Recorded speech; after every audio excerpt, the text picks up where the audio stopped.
नमस्कार, स्वागत करती हूँ मैं आप सभी का आपके अपने YouTube channel achievers knowledge hub में। ज्योग्राफी में हम लोगों ने लास्ट क्लासेस जो कंप्लीट कर ली थी, इसके बाद में एक नया टॉपिक आज हम लोगों के डिस्कशन का रहेगा, वो है ज्वालामुखी, जिसे आप वॉल्केनो कहते हैं। ठीक है, तो स्टार्ट करते हैं। ज्वालामुखी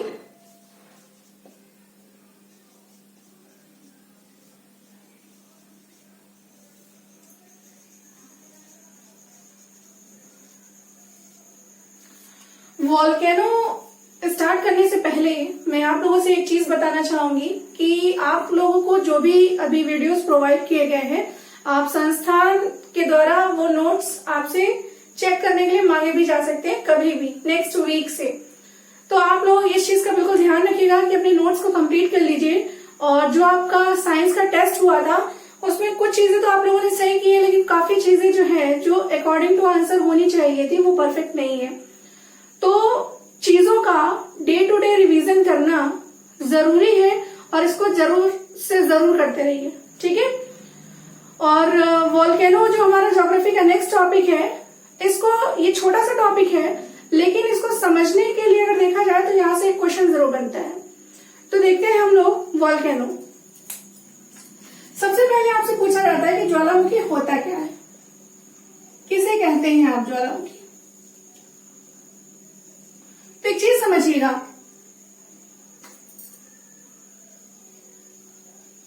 जमीन या आप कह सकते हैं पृथ्वी पर स्थित वह क्षेत्र जिसमें वर्षों से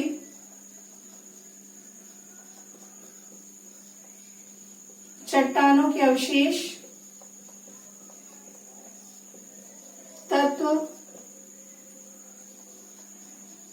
धातु,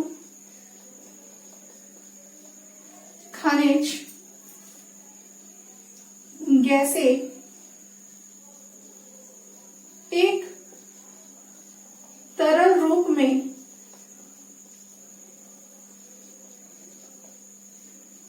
पाए जाते हैं।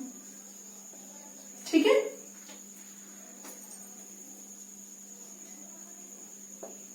जिसे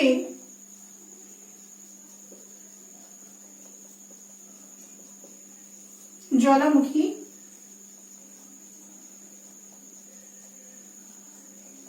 कहा जाता है।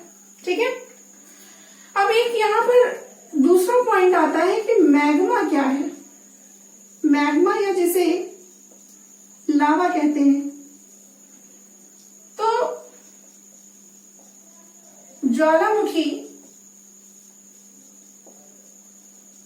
के भीतर जो तप्त मतलब गर्म तरल पदार्थ पाया जाता है। ठीक है, उसे क्या कहते हैं आप, मैग्मा कहते हैं या लावा कहते हैं। देखते हैं, जैसे मान लीजिए ये धरातल है, यहाँ पर मान लीजिए ये धरातल है और ये हमारी पृथ्वी पे कोई सतह है। यहां से हमने माना सतह हमारी थोड़ा सा कमजोर है। क्या है, कमजोर है, क्योंकि जब आप पूरी पृथ्वी को देखते हैं तो इस पूरी पृथ्वी पर जरूरी नहीं है कि हर जगह पर पृथ्वी की सतह समान रूप से मजबूत हो। कहीं पर ऐसा होगा कि सतह कमजोर होगी, कहीं पर ऐसा होगा सतह थोड़ा मजबूत होगी। मतलब कि कहने का ये है कि जो पूरी पृथ्वी है इस पर जरूरी नहीं कहीं पर सतह सब समान रूप से हो, मतलब कहीं कमजोर है तो कहीं पर मजबूत है। तो हमने माना कि ये हमारा पास में कोई धरातल है और ये सतह जो है यहाँ से कमजोर है। इसके नीचे कई टाइम से चीजें तरल रूप में जम रही थी और अचानक से क्या हुआ, यहाँ पर गैसेस बढ़ गई, यानी कि टेम्परेचर बढ़ गया। और जब टेम्परेचर बढ़ गया, टेम्परेचर क्या हो गया, इंक्रीज कर गया। और टेम्परेचर इंक्रीज कर गया मतलब तापमान इंक्रीज कर गया, तो प्रेशर इंक्रीज कर गया। प्रेशर मतलब दाब इंक्रीज कर गया यानी बढ़ गया। और जब ये दोनों ही इंक्रीज करने लगे तो ये कहीं से फूटने का रास्ता देखेगा, कहीं से फूटने का रास्ता देखेगा। तो फूटेगा कहां से, जहां से इसको सतह कमजोर मिलेगी और ये यहां से एकदम लावे के रूप में निकलना शुरू हो जाएगा। ठीक है, बात समझ में आ गई। एक चीज और ध्यान रखिएगा, जो यहां छोटा सा छिद्र रूप में पाया जाएगा इसे क्रेटर कहा जाता है। क्या कहा जाता है? क्रेटर कहा जाता है। तो आपने सबसे पहला पॉइंट पढ़ा कि ज्वालामुखी क्या होता है, तो आपने पढ़ा पृथ्वी या जमीन के ऊपर स्थित वह छिद्र जिसमें वर्षों से चट्टानों के अवशेष, तत्व, धातु, खनिज, गैसें एक तरल के रूप में पाए जाते हैं। आपको ध्यान रखना है किस रूप में पाए जाते हैं? तरल के रूप में, जिसे हम ज्वालामुखी कहते हैं। दूसरा पॉइंट आपको ध्यान रखना है मैग्मा या लावा। मैग्मा या लावा क्या होता है? ज्वालामुखी के भीतर जो तप्त मतलब गर्म तरल पदार्थ भरा होता है उसे ही हम क्या कहते हैं? मैग्मा कहते हैं। ठीक है, तो इसे आप नोट डाउन कर लीजिए, फिर हम लोग आगे बढ़ते हैं। कर लिया? चलिए,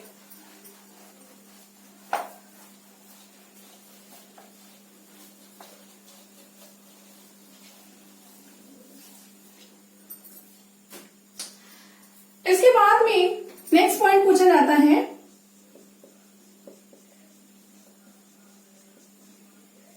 ज्वालामुखी के प्रकार, टाइप्स ऑफ वॉल्केनोज। चलिए देखिए, मेनली 3 टाइप्स के होते हैं ये। पहला होता है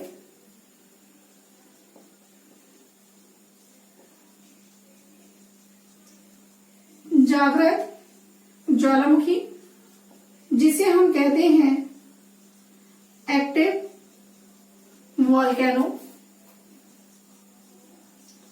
दूसरा होता है प्रसुप्त ज्वालामुखी, जिसे हम कहते हैं डोरमेंट वॉल्केनो। और तीसरा होता है शांत ज्वालामुखी, जिसे हम कहते हैं एक्सटिंक्ट वॉल्केनो, है ना। तो आपने पढ़ा, अभी पहले आपने पढ़ा था कि ज्वालामुखी क्या होता है, फिर आपने पढ़ा कि मैग्मा या लावा किसे कहते हैं। अब तीसरा टॉपिक आपको पढ़ना है कि ज्वालामुखी क्या होते हैं। तो आप एक चीज समझिएगा,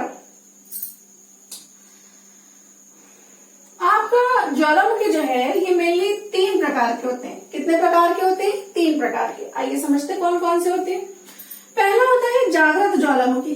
कौन सा होता है? जागृत ज्वालामुखी, जिसे हम कहते हैं एक्टिव वॉल्केनो, है ना। नाम से ही आपको क्लियर हो रहा होगा, जागृत, जागृत का मतलब होता है जगा हुआ, या एक्टिव का मतलब होता है जो हमेशा रेडी रहता हो किसी काम को करने के लिए। तो ये वे ज्वालामुखी होंगे जो हमेशा क्या होते हैं? फूटते रहते हैं, मतलब इनसे ज्वालामुखी का हमेशा उद्गार होता रहता है, इनसे मैग्मा निकलता रहता है। ठीक है, तो यहां आप लोग समझिएगा, ये वे ज्वालामुखी हैं जिनसे हमेशा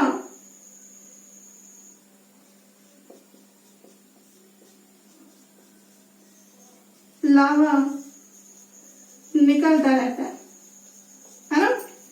तो आपसे ये पूछा जा सकता है कि भैया ऐसे कौन से ज्वालामुखी है, तो आप लोग ध्यान रखिएगा, एक एटना है ज्वालामुखी और एक है आपका स्ट्रोम्बोली। एक है एटना और दूसरा स्ट्रोम्बोली। कहाँ है दोनों? तो ये दोनों है भैया इटली में। कहां पर है? इटली में। ठीक है, तो आपको समझ में आया कि जागृत ज्वालामुखी क्या होते हैं। वे ज्वालामुखी जिनसे हमेशा लावा निकलता रहता है उन्हें हम जागृत ज्वालामुखी कहते हैं। एग्जाम्पल क्या है? एटना और स्ट्रोम्बोली। ये दोनों ही ज्वालामुखी आपके एग्जामिनेशन बिहाफ पर बहुत ज्यादा इंपॉर्टेंट है और बार बार परीक्षा में पूछे जाते रहे। दोनों कहां पर है? इटली में। क्लियर। अब आते हैं, देखते हैं दूसरा प्रसुप्त ज्वालामुखी। नाम से ही समझ में आ रहा होगा, प्रसुप्त का मतलब होता है सोई हुई अवस्था में। जब कोई चीज सो रही है जब कोई चीज सो रही है तो किसी समय तो उठेगी ना, तो इसमें कौन से ज्वालामुखी आएंगे, तो इसमें आएंगे वे ज्वालामुखी जिनसे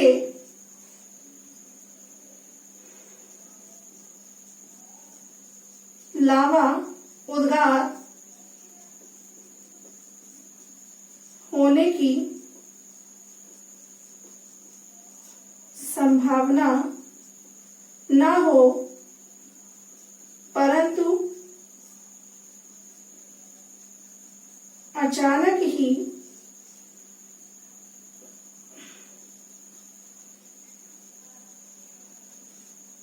ज्वालामुखी फूट जाए। ठीक है, यानी कि ये वे ज्वालामुखी होंगे जिनसे लावा के निकलने की संभावना नहीं है। हम ये सोचते हैं कि भैया ये ज्वालामुखी हमारा शांत हो चुका है, मतलब ये सो रहा है, अब इसमें उद्गार नहीं होगा, लेकिन अचानक से समय आने पर इसमें अचानक से विस्फोट हो जाता है और तरल लावा जो है वो बाहर निकलने लगता है। तो इसका एग्जाम्पल कौन सा होगा, ये भी पड़ता है आपका इटली में ही, और इटली में एग्जाम्पल है इसका वेसुवियस। क्लियर, बात समझ में आ गई। और ये तीसरा हमारा कंडीशन आता है शांत ज्वालामुखी। नाम से ही समझ में आ रहा होगा, शांत, शांत मतलब एक्सटिंक्ट, एक्सटिंक्ट मतलब जो एकदम निद्रा अवस्था में है, यानी कि जो खत्म ही हो चुका है। तो आप इसमें कह सकते हैं कि शांत ज्वालामुखी वे ज्वालामुखी होते हैं जो ऐसी अवस्था में है जिनसे संभावना ही नहीं है और ना कभी भविष्य में इनसे ज्वालामुखी के उद्गार होने की संभावना हो सकती है, मतलब इनका काम फिनिश हो चुका है। बात समझ में आ रही है ना। तो इसका एग्जाम्पल कौन होगा, ये पड़ता है अफ्रीका में। अफ्रीका में एक ज्वालामुखी है जिसे हम कहते हैं किलिमंजारो। क्या कहते हैं, किलिमंजारो। बात समझ में आ गई।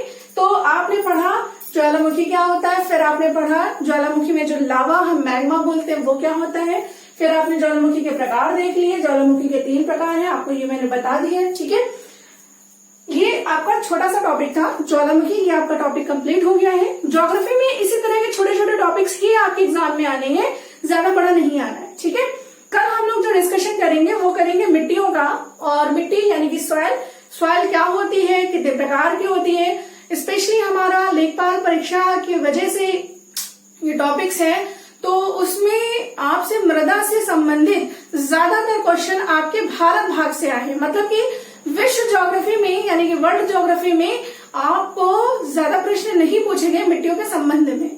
तो भारत की मिट्टियों से आपको प्रश्न बनते हैं। भारत की मिट्टियां जो होती हैं कितने प्रकार की होती है, क्या कहाँ पर कौन सी मिट्टी है, इसको हम लोग थोड़ा सा मैप से भी समझेंगे और थोड़ा सा हम लोग इसको लिख के भी समझेंगे। ठीक है, तो कल की क्लास में मिलते हैं, तब तक के लिए अपना ध्यान रखिएगा। नोट्स जरूर कंप्लीट करिए और डेली रिवीजन करिए।